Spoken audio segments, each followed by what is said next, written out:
Hi everyone, welcome back to my channel Tea and Art. Today is a highly requested video and I am making a mold out of this amethyst crystal.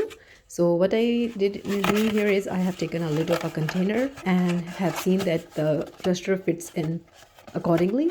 And this is a cardboard that I have just shaped according to the size of the crystal.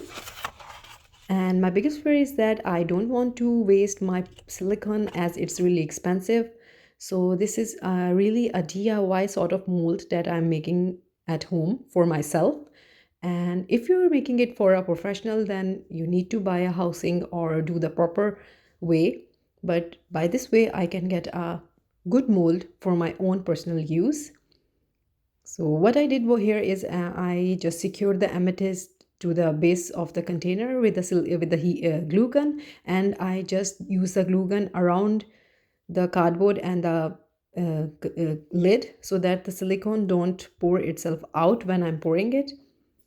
The silicone I have just shown you, this is the one that I use always for any mold or any holographic effect I have to give. I use this mold, this silicone.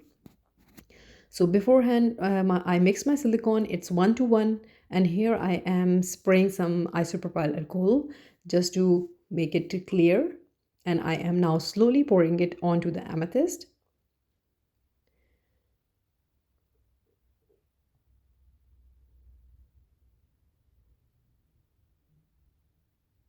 I make my molds simply this way. It's really easy, and plus I don't get any leakage or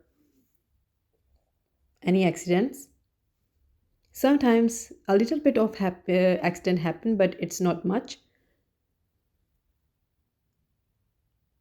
So I really didn't know that how much silicon I had to have for this crystal cluster, but I am really happy that I didn't waste it any. This was enough for the crystal, but I did had to mix some little extra just to top it off. Otherwise, I was really happy that I didn't wasted any product here.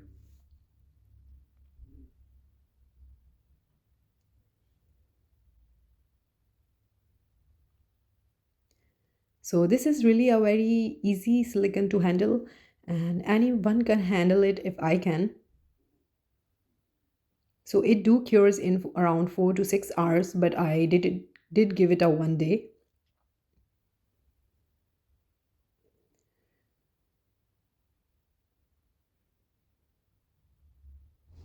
So this is the next day, and I told you that I poured some extra silicone on top just to top it off.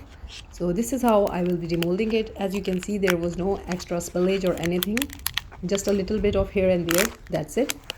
And how easily the lid has been removed.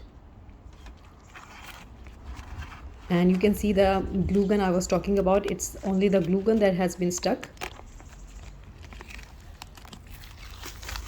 So I am now slowly removing the cardboard. It will going to take some time, but I will really take my time to remove the cardboard slowly.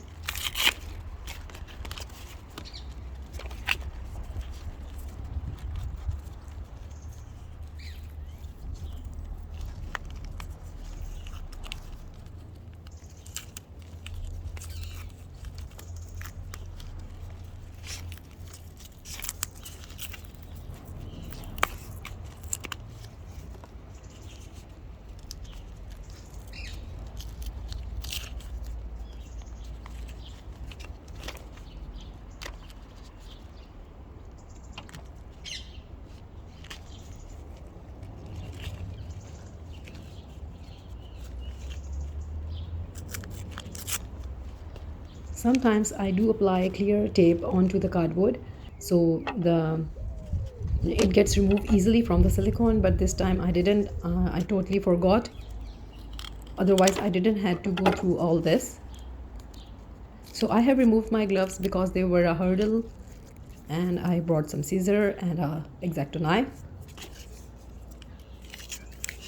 So I think I will not bore you anymore with this cardboard, and this is how it turned out.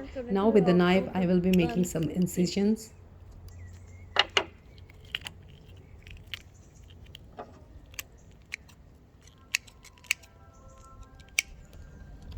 I know there will be some struggle to remove this crystal cluster because it's a big cluster and it has been stick to the silicone very well. So it's going to take a little time, but I will take my time to remove the crystal because I don't want to damage my specimen.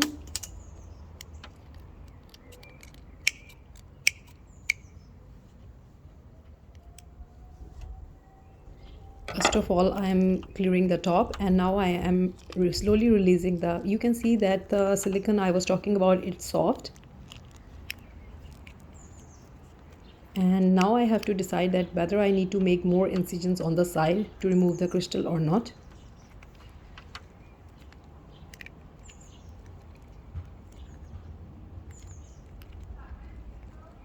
I decided to make I think I need to make some incisions, so I used by using my X-Acto knife I am making little incisions.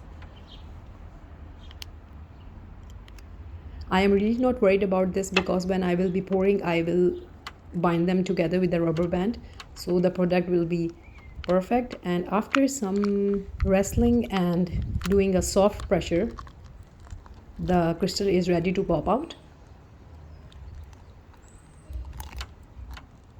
So this is my crystal all safe and sound going back to the collection, and this is the mold.